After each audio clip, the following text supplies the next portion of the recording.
प्रधानमंत्रियों को, मंत्रियों को बहुत नपे तुले शब्दों में बोलना चाहिए, विशेष तौर पे जब वो विदेश नीति की कोई बात करें।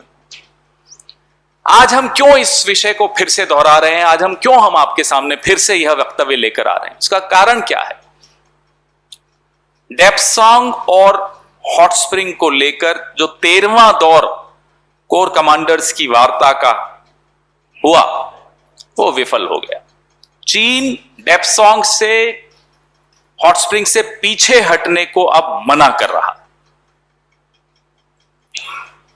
भारत के हमारे पराक्रमी सेना के हमारे जो सेना प्रमुख हैं उन्होंने कहा China is here to stay. तुलना कीजिए प्रधानमंत्री के वक्तव्य की कि ना कोई घुसा है, ना कोई आया है, ना कोई है, China is here to stay. ये तुलना करके भी आपको अफसोस होगा कि ये क्या हो रहा है। जो हमने हासिल किया था, हमारी वीर सेना ने दक्षिण पैंगोंग में हासिल किया था, वो भी हमने गंवाया। जहां हमारी पेट्रोलिंग होती थी अप्रैल 2020 से पहले तक, वहां अब पेट्रोलिंग नहीं होती, यथास्थिति नहीं वापस हम स्थापित कर पाए। एक वीर देश, एक वीर सेना और एक कमजोर प्रधानमंत्री, बताइए ये कॉम्बिनेशन कैसी सुनाई देती है? सेना के पराक्रम में न 67 में किसी को संशय हुआ, न 71 में किसी को संशय हुआ, न कारगिल के दौरान किसी को संशय हुआ। सेना के पराक्रम पे संशय हो ही नहीं सकता। और मैं हिम्मत मेरे में है ये बोलने की कि 62 में भी सेना के पराक्रम में कोई कमी नहीं थी, 65 में भी नहीं थी, 67 में भी नहीं थी, 71 में भी नहीं थी, 1990 में भी नहीं थी, 99 में। यहां हमारी कमी राजनीतिक इच्छा शक्ति की बड़ी स्पष्ट तौर पे दिख रही है जब चीन कहता है we will not go back. Uttarakhand के 2 इलाकों में घुसकर हमारे पुल डिस्ट्रॉय कर चला जाता है। यह स्थिति कैसे पैदा हुई, इसका जवाब अब क्या होगा, यह चर्चा अब हमें सबको बार बार करनी पड़ेगी। अब तुंजुनाला पास जो था उत्तराखंड का, वहां आपने पहले कभी सुना ऐसा इस तरह से हिमाकत की हो चीन? बाराहोटी जो था, बाराहोटी में क्या कभी चीन पहले घुसा था इस तरह से जैसे अब घुसा था? तो वो लद्दाख हो, अरुणाचल हो, सिक्किम हो, उत्तराखंड हो, बार बार चीन ये हिमाकत करने की हिम्मत जुटाता है क्योंकि उसे मालूम है मिस्टर क्लीन चिट उसको विश्व में क्लीन चिट दे देंगे। आप कल का जो स्टेटमेंट आया मिनिस्ट्री ऑफ एक्सटर्नल अफेयर्स का कि यूनिलैटरल अटेम्प्ट्स हो रहे हैं चीन द्वारा स्टेटस को, यथास्थिति को डिस्टर्ब करने के, उसको भंग करने के।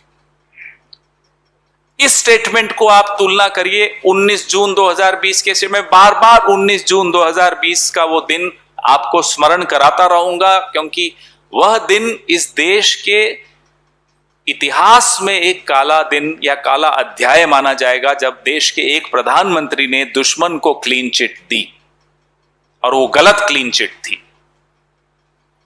वो अलग बात है कि 2021 के पहले 6 महीने में चीन से हमारा व्यापार 62.7% बढ़ गया है।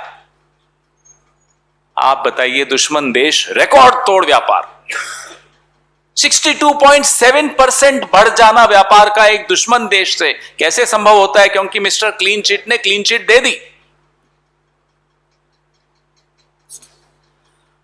हम सरकार से यह जानना चाहते हैं कि देश के प्रधानमंत्री ने 19 जून 2020 को देश के सामने, विश्व के सामने एक झूठ क्यों परोसा?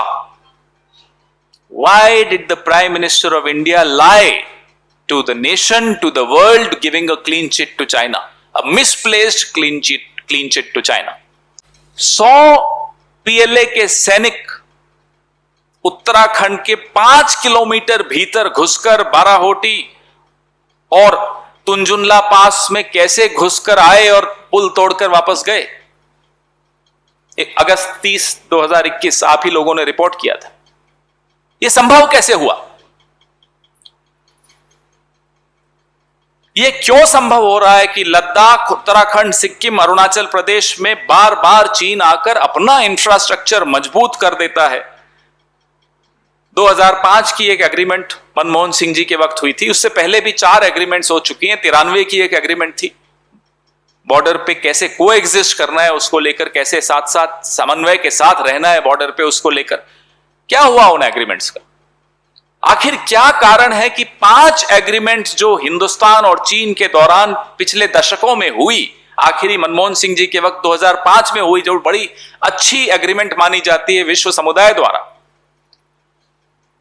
उन एग्रीमेंट्स को आप यह सुनिश्चित नहीं कर पा रहे कि चीन उन एग्रीमेंट्स पर रहे।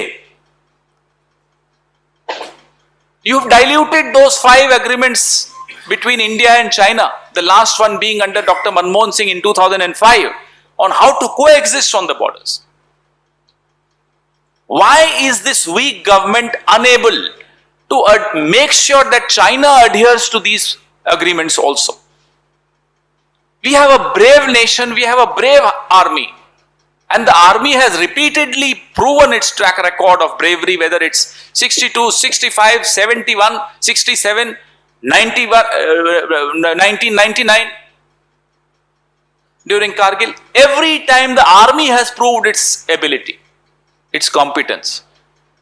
So why do we have a weak prime minister who dilutes every strength of India?